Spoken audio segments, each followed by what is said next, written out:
Halo, Assalamualaikum warahmatullahi wabarakatuh. Ketemu lagi dengan saya, Umfatun Hasanah dari kelas 3B Prodi 1 Farmasi Stikes Bakti Mandala Husada Selawi. Gimana kabarnya teman-teman semua? Semoga tetap sehat dan selalu dalam lindungan Allah Subhanahu wa taala. Stay safe and healthy ya teman-teman semua. Pada video kali ini saya akan membahas tentang farmasi klinik, yaitu reaksi obat yang tidak dikehendaki dan interaksi obat. Langsung saja ya teman-teman semua, kita bahas satu persatu. Baik, jadi yang pertama ada reaksi obat yang tidak dikehendaki atau yang biasa disingkat dengan ROTD. Didefinisikan sebagai respon terhadap suatu obat yang berbahaya dan tidak diharapkan serta terjadi pada dosis lazim yang dipakai oleh manusia untuk tujuan profilaksis, diagnosis, maupun terapi. Kemudian, reaksi obat yang tidak dikehendaki ini dapat berupa kontraindikasi maupun efek samping obat. Reaksi obat yang tidak dikehendaki dapat muncul dari faktor tenaga kesehatan, kondisi pasien, maupun obat itu sendiri. Nah, definisi kontraindikasi itu sendiri adalah efek obat yang secara nyata dapat memberikan dampak kerusakan fisiologis atau anatomis secara signifikan, memperparah penyakit, serta lebih lanjut dapat membahayakan kondisi dan jiwa pasien. Sedangkan efek samping adalah efek yang tidak menjadi tujuan utama pengobatan atau biasa disebut dengan efek sekunder, namun efek ini dapat bermanfaat ataupun mengganggu atau merugikan tergantung dari kondisi dan situasi pasien tersebut.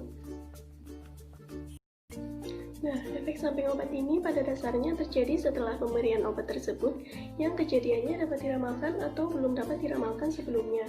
Sebagai contoh, pada penggunaan kortikosteroid seperti dexamethasone dalam waktu yang lama dapat menimbulkan efek moon phase dan peningkatan nafsu makan pada pasien. Nah, kemudian yang selanjutnya ada beberapa faktor penyebab yang dapat menimbulkan reaksi obat yang tidak dikehendaki. Yang pertama ada usia pasien, misalnya anak di bawah usia 2 tahun atau lansia di atas 65 tahun. Kemudian yang kedua ada kondisi penyakit tertentu pada pasien, misalnya pasien dengan kerusakan fungsi hati dan ginjal. Kemudian yang ketiga ada reaksi hipersensitivitas atau alergi terhadap obat tertentu. Selanjutnya yang keempat ada interaksi yang membahayakan dengan senyawa kimia atau obat-obatan lain. Dan selanjutnya ada kondisi hamil dan menyusui. Kemudian yang keenam ada perbedaan ras dan genetika. Yang ketujuh ada jenis kelamin. Kemudian yang terakhir ada polifarmasi atau pengobatan yang tidak rasional. Nah, kemudian yang selanjutnya ada kriteria identifikasi reaksi obat yang tidak dikehendaki. Yang pertama ada waktu, meliputi kapan kejadian tersebut muncul, kemudian apakah terjadi sesaat setelah minum obat ataukah berselang dalam waktu yang lama. Kemudian, apakah reaksi tersebut terkait dengan pemakaian obat. Nah, ketiga itu yang meliputi waktu, kriteria identifikasi reaksi obat yang tidak dikehendaki. Kemudian yang kedua ada dosis.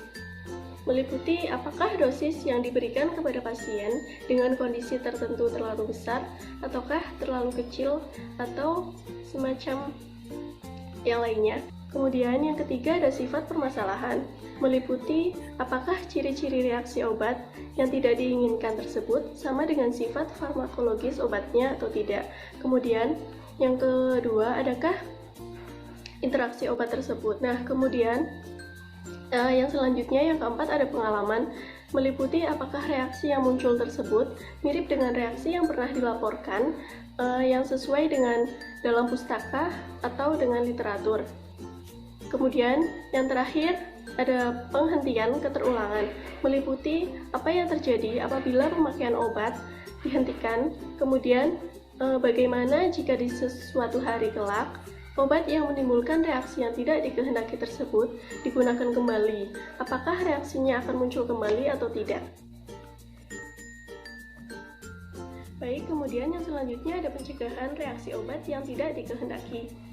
Dapat dilalui dengan cara yang pertama, jangan menggunakan obat bila tidak diindikasikan dengan jelas. Jika pasien sedang hamil, jangan gunakan obat kecuali benar-benar diperlukan. Dan harap dikonsultasikan dengan dokter terlebih dahulu. Kemudian yang kedua, alergi dan idiosinkrasi merupakan penyebab penting reaksi obat yang tidak dikehendaki. Selebihnya tanyakan kepada pasien terlebih dahulu apakah pernah mengalami reaksi sebelumnya atau dengan mengecek riwayat penyakitnya. Kemudian yang ketiga, tanyakan kepada pasien jika sedang menggunakan obat-obat lainnya termasuk obat yang dipakai sebagai swamedikasi atau self-medication karena dapat terjadi kemungkinan interaksi obat. Kemudian yang keempat, usia dan penyakit hati atau ginjal dapat mengubah metabolisme dan ekskresi obat, sehingga diperlukan dosis yang lebih kecil. Nah, faktor genetik juga mungkin terkait dengan variasi kecepatan metabolisme, termasuk isoniazid dan antidepresan, contohnya seperti trisiklik. Kemudian yang kelima, resepkan obat sesedikit mungkin dan berikan petunjuk yang jelas kepada pasien lanjut dan pasien yang kurang memahami petunjuk yang rumit. Kemudian yang selanjutnya saya akan menjelaskan tentang interaksi obat. Pengertian interaksi obat itu sendiri dapat didefinisikan sebagai interaksi antara obat dan zat lainnya yang dapat mencegah obat bekerja atau melakukan seperti yang diharapkan. Nah, definisi ini berlaku untuk interaksi obat-obatan dengan obat-obatan lainnya, atau seperti interaksi obat dengan interaksi obat, serta obat-obatan dengan makanan, atau interaksi obat dengan makanan, dan zat lainnya. Nah, jadi dapat disimpulkan bahwa interaksi obat adalah kejadian di mana suatu zat mempengaruhi aktivitas obat. Efek-efeknya bisa meningkatkan atau mengurangi aktivitas, atau menghasilkan efek baru yang tidak dimiliki sebelumnya. Nah, biasanya yang terpikir oleh kita adalah antara satu obat dengan obat lain. Tetapi, interaksi bisa saja terjadi antara obat dengan makanan, obat dengan herbal, obat dengan mikronutrien, dan obat injeksi dengan kandungan infus. Nah, interaksi obat yang paling umum melibatkan organ hati. Beberapa obat dapat memperlambat atau mempercepat proses enzim hati. Ini dapat mengakibatkan perubahan besar pada tingkat obat lain dalam aliran darah yang memakai enzim yang sama. Nah, kemudian beberapa obat juga memperlambat proses ginjal. Hal ini meningkatkan tingkat bahan kimia yang biasanya dikeluarkan oleh ginjal. Kemudian ada beberapa mekanisme oleh obat yang berinteraksi dengan obat-obatan lain, makanan, dan bahan lainnya. Nah, kemudian yang selanjutnya ada proses terjadinya interaksi obat. Nah, interaksi obat bisa ditimbulkan oleh berbagai proses, antara lain perubahan dalam farmakokinetik obat tersebut seperti proses absorpsi, distribusi, metabolisme, dan ekskresi, atau biasa disingkat dengan ATME obat. Kemungkinan lain, interaksi obat merupakan hasil dari sifat-sifat farmakodinamik obat tersebut, misalnya pemberian bersamaan antara antagonis reseptor dan agonis untuk reseptor yang sama. Interaksi obat yang paling umum melibatkan hati. Beberapa obat dapat memperlambat atau mempercepat proses enzim hati.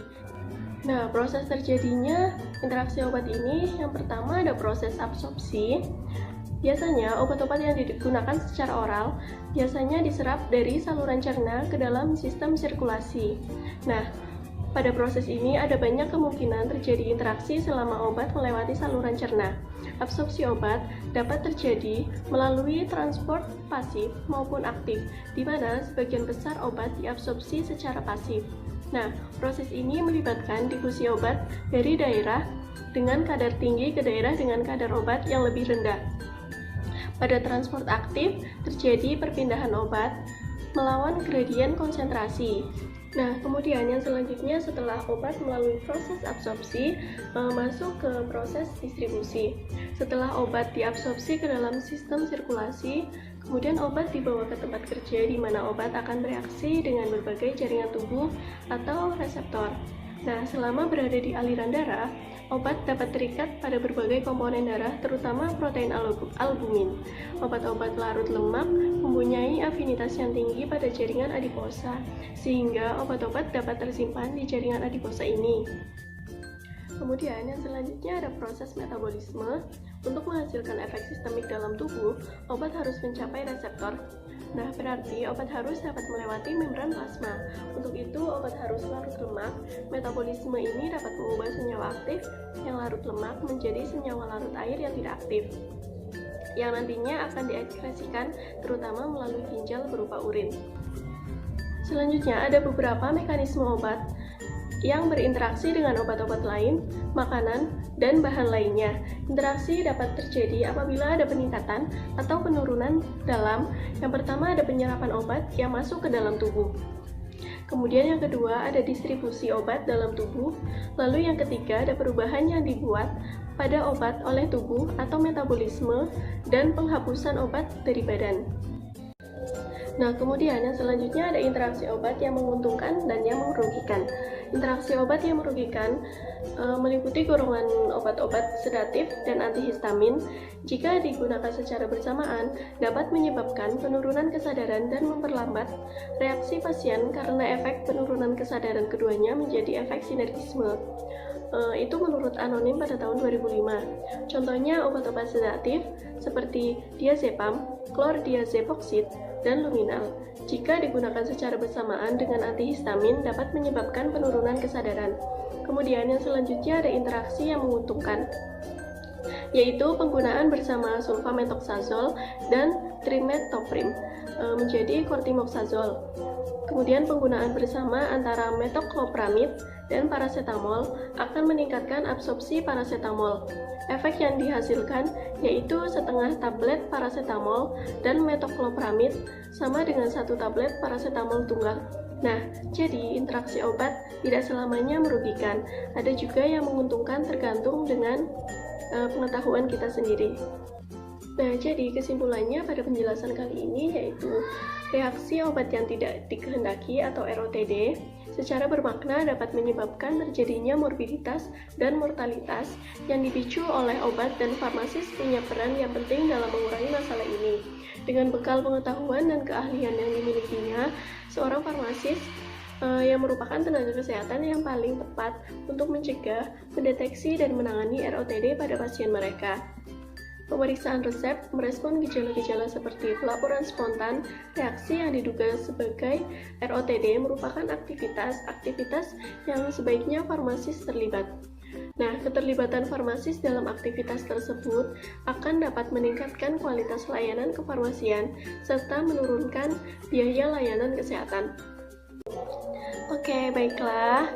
Jadi itu tadi sekilas penjelasan dari saya terkait materi farmasi klinik yang berhubungan tentang reaksi obat yang tidak dikehendaki dan interaksi obat. Semoga bermanfaat. Mohon maaf apabila ada kesalahan. Wassalamualaikum warahmatullahi wabarakatuh. Sampai ketemu lagi. Dadah. See you next time.